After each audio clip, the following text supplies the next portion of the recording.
हालिम। उस वक्त का वज़ीर आज़म ऐसा बूढ़ा और ठिगना था कि दातन ये सब सोच के ही खिलखिला के हंसती थी। चाय ख़त्म हो गई थी। दातन के जहन का पर्दा खाली हो गया था। उसने चौंक के सर उठाया तो देखा वो अपने फ्लैट में तन्हा बैठी थी। एक गहरी सांस लेकर उसने मोबाइल उठाया और अपने अकाउंट का बैलेंस चेक किया। उसमें बेपनाह रकम थी। उसने अदनान को मैसेज लिखा, साशा बीबी उधार देने पे राज़ी हैं, मेरी तनख्वाह से काट लेंगी, तुम वापसी की फ़िक्र ना करो, बस कारोबार पे ध्यान दो, सुबह पैसे भिजवा दूंगी। पैगाम भेज कर दिल खाली सा हो गया। फिर उठी और जार उठा लिया। उसे इन बिस्किट्स को तालिया के लिए रखना था। ये मोहब्बत से बनाए गए थे। दातन की कहानी में उनका तालिया के सिवा कोई हकदार ना था। फिर उसे समी को खोजने का काम शुरू करना था। वान फाते के ऊंचे महल पे चांद पूरी आबोताब से चमकता दिखाई दे रहा था। एडम किचन से अपनी चीज़ें लेकर निकला तो अशर को धड़ाधड़ जीने उतरते देखा। वो इस चेहरे के साथ नहीं पलटा था जिसके साथ अंदर गया था। आंखें सुर्ख थीं, माथे पे बाल थे और हाथ में पकड़े मोबाइल पे तेज़ चलती उंगलियां। जीने फलंगता वो सीधा बाहर निकल गया। अशर आया था वापस। इसरा ने अपने बेडरूम के दरवाजे से गर्दन बाहर निकाले हैरत से उसे पुकारा, जी मैम। शायद बॉस से कोई बात करनी थी। अब वो चले गए हैं। उसने रिसान से मुतला किया तो उसने सर हिला दिया। फिर एडम के चेहरे का हिजान देख के रुकी। कुछ कहना है तुमने एडम? और से मुलाजिम को देखा जो मुतज़ब्ज़ब लग रहा था। सवाल पे नज़रें झुका के झेप गया, नहीं वो मैम, मुझे कुछ चाहिए था, कह के खुद भी परेशान हो गया। इसरा ने हाथ दरवाजे से हटा लिया और बाजुओं को सीने पे लपेट लिया। किस सिलसिले में? वो मेरी मंगेतर, मेरी शादी हो रही है कुछ माह बाद, मगर इससे पहले पैसे चाहिए। उसने बात काट के सादगी से पूछा तो एडम ने चौंक के नज़रें उठाईं।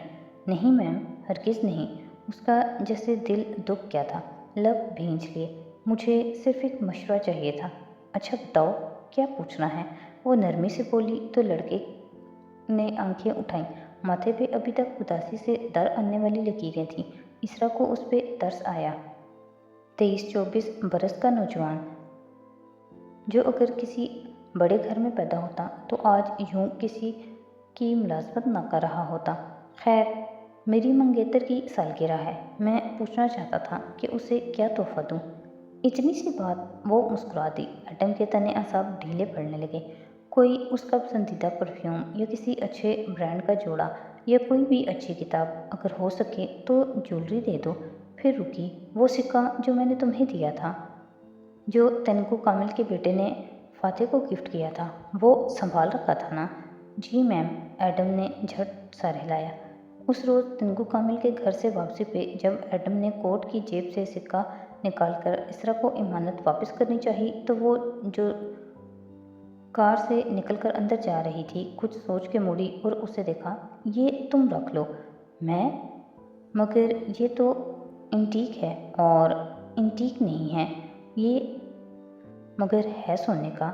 जेवर वगैरह बनवा लेना। मैं तुम्हें तुम्हारे कपड़ों पे कुछ ज़्यादा टोक गई आज, वो सादा मगर बिला झिझक अंदाज में कह रही थी।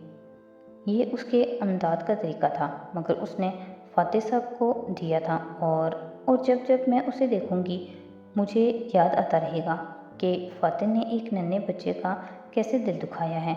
उसका इशारा फातिह का सिक्का को नकली कहने पे कामिल का चेहरा बुझ जाने की तरफ था।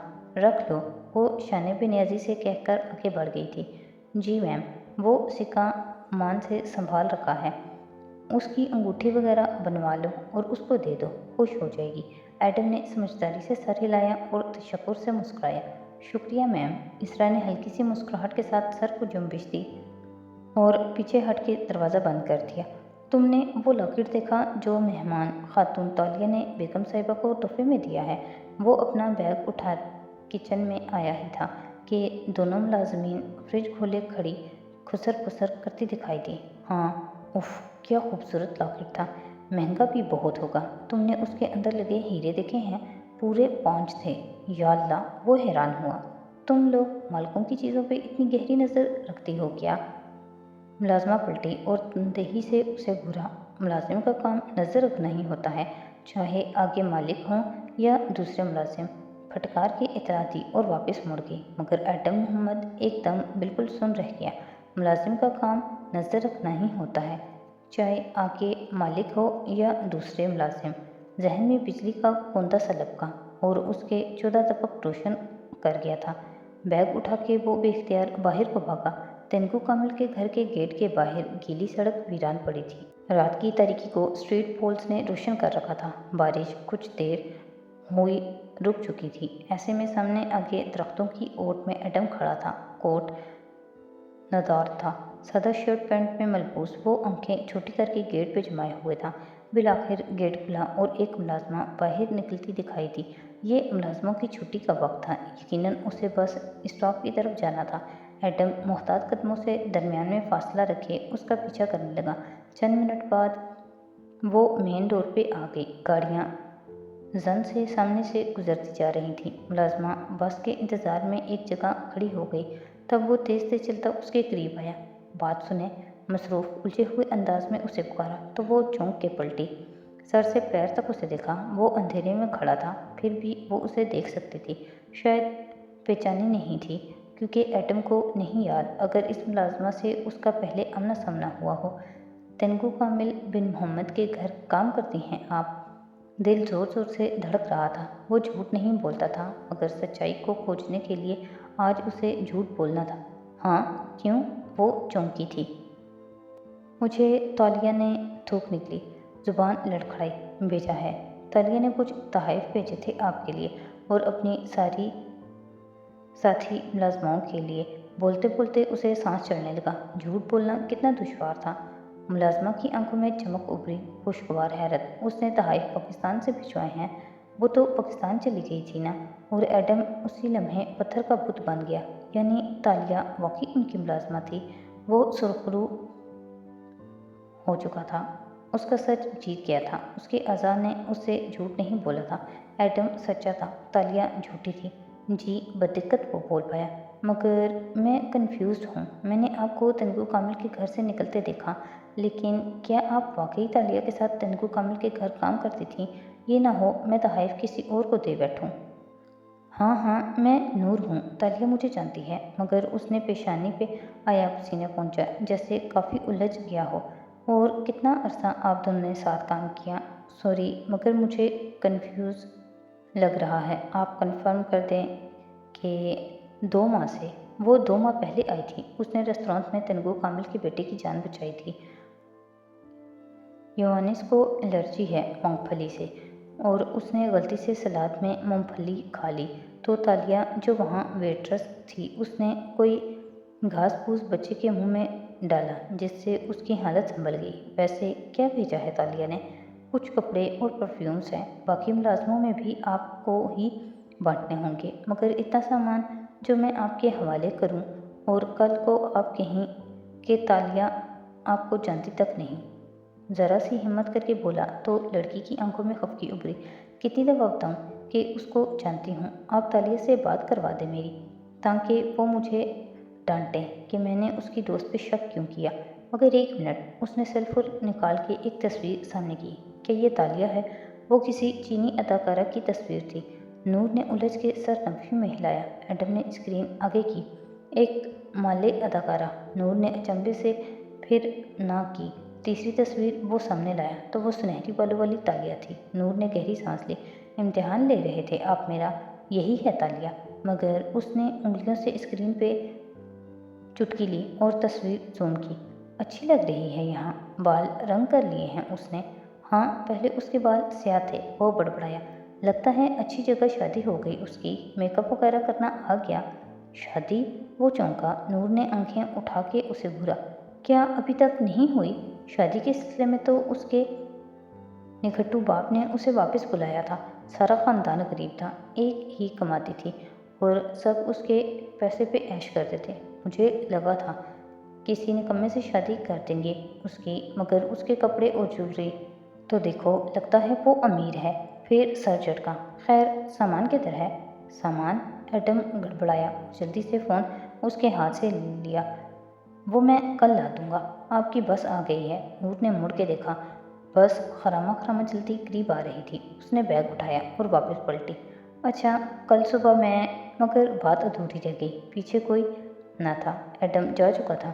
چلو کل آئے گا نا، اس نے خود کو تسلی دی اور بس کی طرف بڑھ گئی۔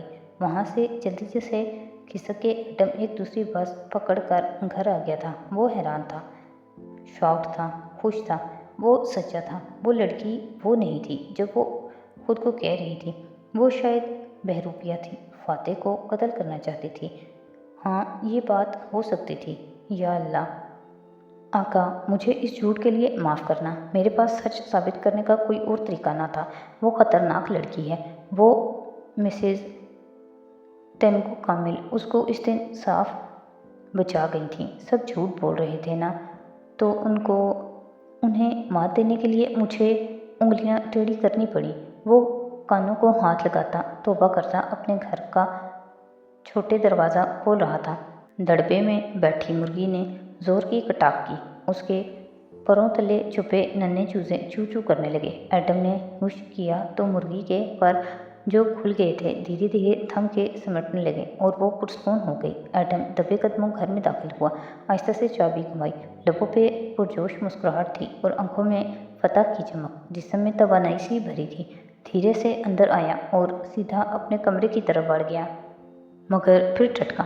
آج ماں کیوں نہیں اس کی راہ تکتی نظر آئی۔ نگاہیں سامنے کو اٹھیں۔ ایبو، ماں کو مالے میں ایبو کہتے ہیں، اور پاپا کے کمرے کی بتی جل رہی تھی۔ وہ بنا چاپ کے دھیرے دھیرے چلتا آگے آیا، مگر پھر قدم خود بخود زنجیر ہو گئے۔ اب کیا ہوگا؟ بھائی صاحب واقعی سنجیدہ تھے، ایبو پریشانی سے کہہ رہی تھی۔ سنجیدہ ہیں تو اپنی سفاکی سے شرط رکھی ہے نا کہ جب تک ہم ایک بنا بنایا اپارٹمنٹ یا گھر فاطمہ کے نام نہیں لگائیں گے، وہ ایڈم اور فاطمہ کی شادی نہیں کریں گے۔ باہر کھڑے ایڈم کی سانس تھم گئی، مگر وہ ایسا کیوں کر رہے ہیں؟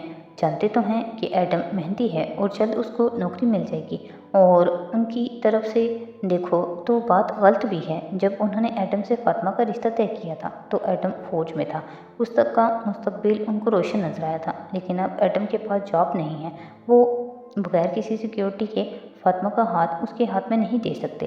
لیکن تمہارا اسٹور بھی ہے اور ایڈم محنتی ہے، ایک دن وہ بہت اوپر جائے گا۔ محمد، لوگ اس بات کا یقین کیوں نہیں کرتے؟ فوج کی نوکری دنیا کا آخری کنارہ تو نہیں ہوتی کہ اس کے بعد خلا آ جائے، ایبو دکھی دل سے کہہ رہی تھی، اور ایڈم شکستی سے پلٹ گیا۔ اپنے کمرے کا دروازہ اس نے بنا آواز کے بند کیا اور بیڈ پہ بیٹھ گیا، بالکل چپ، ساکت، جیسے دل ہی تھم گیا ہو۔ کتنی ہی دیر وہ یوں ہی بیٹھا رہا، پھر اٹھا اور الماری کھولی، چند کپڑے آگے پیچھے کیے اور پھر وہ یونیفارم نکالا۔ اس پہ آج بھی نیم پلیٹ یوں ہی لگی تھی۔ ایڈم، اس نے نیم پلیٹ پہ انگلیاں پھیری۔ بہت کم لوگ جانتے تھے کہ ایڈم کو دمے کی وجہ سے فوج سے نہیں نکالا گیا تھا۔ نیم پلیٹ کو خالی نظروں سے تکتے ہوئے وہ ایک دم جیسے اس کی چمکتی دھات میں نظر آتے مناظر کو دیکھنے لگا تھا۔ چیخو پکار، ننھی لڑکی کے چیخنے کی آواز نے پورے سفاری پارک کو سر پہ اٹھا رکھا تھا۔ مجمع نیلے پہ کھڑا ہکا بکا سا نشیب میں آگے شوگر سیبوں کے اونچے درخت کو دیکھ رہا تھا، جس کے اوپر بالکل اوپر ایک 10-12 سال کی بچی چڑھی تھی اور خوف سے چیخیں مار رہی تھی۔ سفاری پارک کا عملہ ڈنڈے لیے آگے پیچھے بھاگ رہا تھا، کوئی کال ملا رہا تھا، کوئی مدد کے لیے دوسروں کو پکارنے کے لیے بھاگ رہا تھا۔ کیپٹن ایڈم اور میجر بدرالدین درختوں کے درمیان بنی روش پہ چلتے آ رہے تھے، کریو کٹ بال اور سن گلاسز لگائے۔ میجر بدر صاف رنگت کا حامل مالے نوجوان تھا، ایڈم کی رنگت اس سے ذرا روایتی تھی، سادہ کپڑوں میں ملبوس۔ وہ چھٹی کا دن انجوائے کرنے یہاں آئے تھے، اور ابھی بدر کوئی بات کہہ رہا تھا کہ دور سے لڑکی کی چیخوں کی آواز آئی۔ ایڈم چونک کے گھوما، یہ سفاری پارک تھا اور جانوروں سے ہر وقت خطرہ بہرحال موجود رہتا تھا۔ خدا جانے کیا ہوا تھا، بنا سوچے سمجھے اس نے اس طرف دوڑ لگا دی۔ کدھر جا رہے ہو؟ ہمیں فلم کے لیے جانا ہے۔ ایڈم، ایڈم، بدر اکتا کے اس کے پیچھے دوڑا۔ وہ تیز تیز بھاگتا، اونچے نیچے راستے پھلانگتا، ٹیلے کی چوٹی تک آیا تو مجمع سامنے تھا اور بچی چند گز کے فاصلے پہ درخت پہ چڑھی چلا رہی تھی۔ टीले और दरख्तों के दरमियान गहरी खाई थी। वो चंद लोगों को हटा के आगे आया तो लम्हे भर को बिल्कुल साकित हो गया। दरख्त के तने के साथ एक कोमोडो ड्रैगन जमीन पे लिपटा सर ऊंचा करके बच्ची पे उड़ा रहा था। सिया चिल्ला चिल्ला के गार्ड्स को मदद के लिए कह रहे थे, मगर कोई शख्स ड्रैगन के करीब जाने को तैयार ना था। एडम ने लम्हे भर में ही सूरत हाल भांप ली थी। दरख्त पे चढ़ी बच्ची सिया नहीं थी, वो दूसरी तरफ से गांव से आई थी, यकीनन मीठे सेब चुराने, और ड्रैगन यकीनन भूखा था और ना वो इतनी आसानी से इंसानों पे हमला नहीं करता था। मोटा ताज़ा भी था। अगर ड्रैगन का बच्चा होता तो दरख्त पे चिपकीली की तरह चढ़ जाता, मगर बड़ा ड्रैगन अपने वज़न और 10-12 फीट के साइज़ के बायस ऊपर नहीं चढ़ सकता था। सो अब बच्ची को डरा और घुराक के उसको गिराने का इंतज़ार कर रहा था। बचाओ, कोई मुझे बचाओ, वो रोते हुए चिल्लाई जा रही थी। अब तुम अंदर मत कूदो, हीरो मत बनना, सफारी पार्क को खुद हैंडल करने दो, उनके पास अमला होगा इस सूरत हाल के लिए। बदर ने उसे तंबीह की, जो गर्दन ऊपर नीचे करता परेशानी से सूरत हाल का जायजा ले रहा था। बच्ची गिर जाएगी, हमें कुछ करना होगा। बदर का जवाब सुने बगैर वो तेज़ी से आगे भागा और डंडा ब्रादर वर्करों को रोका। कैप्टन एडम अपना बैज लहरा के जेब में रखा और उसको दोनों कंधों से पकड़ा। तुम लोग इसको कितनी देर से पकड़ सकते हो? 10-15 मिनट लगेंगे। दूसरे लड़के लंच ब्रेक की वजह से दूर गए हुए हैं। कुछ अरसा पहले इसी तरह एक ड्रैगन ने सुपरवाइज़र का हाथ खा लिया था। कोई उनके करीब नहीं लगना चाहता। वो भूखा है, बेवकूफ़। एक दफ़ा वो खाने में मसरूफ़ हो जाएगा तो उसका ध्यान लड़की से हट जाएगा। तुम फ़ौरन जाओ और सफारी से अपना कोई हिरन का बच्चा निकाल के लाओ। हिरन ही खाता है ना ये? वर्कर ने झट सर हिलाया। गुड, उसके आगे हिरन डालो तो ये सब भूल जाएगा। मैं बच्ची को नीचे उतारता हूँ। वर्कर फ़ौरन दूसरी तरफ दौड़ा तो उमर ने उसे हैरत से रोका। तुम्हें ड्रैगन के बारे में इतना कैसे पता? तुम किताबें नहीं पढ़ते क्या? वो खफकी से कहकर आस्तीन चढ़ाता आगे को दौड़ा। टीले के सिरे पे आके वो रुका। बेबी, बेबी, मेरी तरफ देखो, बुलंद आवाज़ में पुकारा तो मजमे के 4-5 लोग भी मुड़ के देखने लगे। बच्ची हनूस चिल्ला रही थी, मैं तुम्हें यहाँ से बचा लूँगा, ये तुम्हें कोई नुकसान नहीं देगा। बेबी, मुझे बताओ तुम्हारा नाम क्या है? वो होंठों के गिर्द हाथों का हाला बनाए चिल्ला के बोला तो बच्ची की चीखें रुकीं। आंसुओं के दरमियान उसने ऊपर देखा, जहाँ सामने वाले टीले पे लोगों के झुरमुट में एक नौजवान खड़ा उसको पुकार रहा था। नादिया, वो गुलोगीर आवाज़ में बोली थी। नादिया, मैं फ़ौजी हूँ, तुम्हें फ़ौजी अच्छे लगते हैं ना? बच्ची ने जवाब नहीं दिया, आंसू बहाती उसको देखती रही। नादिया, उसको मत देखो, मुझे देखो, मुझे तुम्हें कुछ बताना है, वो ऊंची आवाज़ में उसको पुकार रहा था। बच्ची ने ड्रैगन से नज़रें हटा दी और उस पर जमा दी। अब वो बात सुनना चाहती थी। हमारे जनरल साहब कहते हैं, नादिया, कि वो बच्ची से नज़रें हटाए बगैर आवाज़ बुलंद बात जारी रखे हुए था। अगर कभी ज़िंदगी में किसी बुरी आदत, किसी ना मिल सकने वाली मोहब्बत या किसी जुनून और शौक़ का शिकार हो जाओ तो याद रखना, जितना ज़बरदस्ती चीख चीख के उसको खुद से नोच फेंकने की कोशिश करोगे, वो उतना और तुम्हारे ऊपर सवार होगा, वो इतना तुम्हें डराएगा।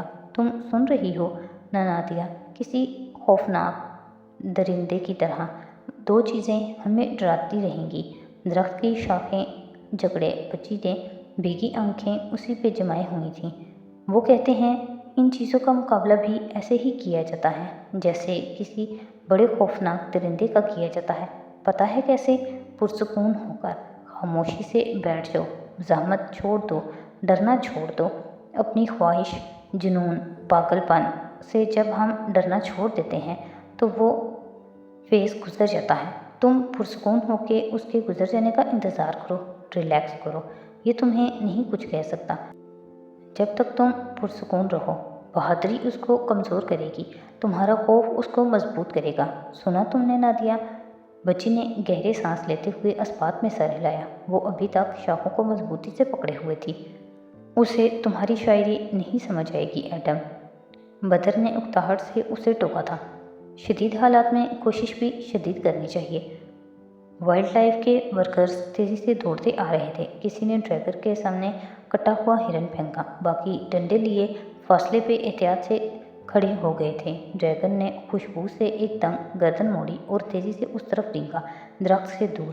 ایڈم تیزی سے درخت کی طرف لپکا۔ بدر نے اسے پکارا مگر وہ جواباً چلایا، تم ڈنڈے کے ساتھ ڈریگن کو پکڑنے کی کوشش کرو، ورکرز کی مدد کرو، اور خود آگے بھاگ گیا۔ ورکرز نے بدر کو ڈنڈا پکڑایا تو وہ برا منہ بناتا ڈریگن کی طرف بڑھا۔ ایڈم درخت کے نیچے آ کر رکا۔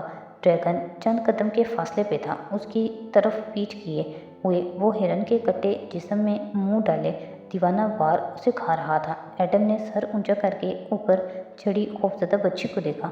وہ اب تم وہی کرو جو جنون، محبت اور درندوں کے مقابلے میں کیا جاتا ہے۔ پرسکون ہو جاؤ، گہری سانس لو، خود کو ہلکا چھوڑ دو۔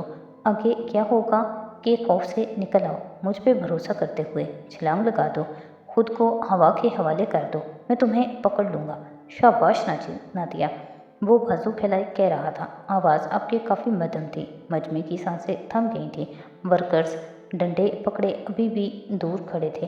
عجیب خوف تھا جو سب پہ طاری تھا۔ بچی نے شاخ پکڑے ڈریگن کو دیکھا تو ایڈم نے پکارا، یہ نہیں سوچتے کہ بری چیزیں ہمارے ساتھ کتنا برا کر سکتی ہیں، یہ سوچتے ہیں کہ ہم دنیا میں کتنا اچھا کر سکتے ہیں۔ بچی نے ڈریگن سے نظریں ہٹا کے اس پہ جمائیں۔ چند لمحے اس کی آنکھوں میں دیکھتی رہی، پھر کود گئی۔ اس کے پیر زمین پہ چھونے سے قبل ایڈم نے اسے پکڑ لیا تھا۔ اگلے ہی پل وہ بچی کو اٹھائے دیوانہ وار اوپر کی طرف بھاگا تھا۔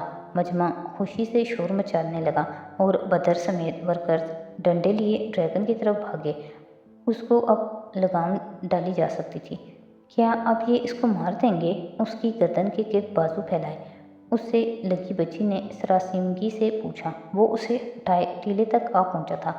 نہیں، چاہے درندہ کیسا بھی ہو، ہمیں اس کی جان لینا اچھا نہیں لگتا۔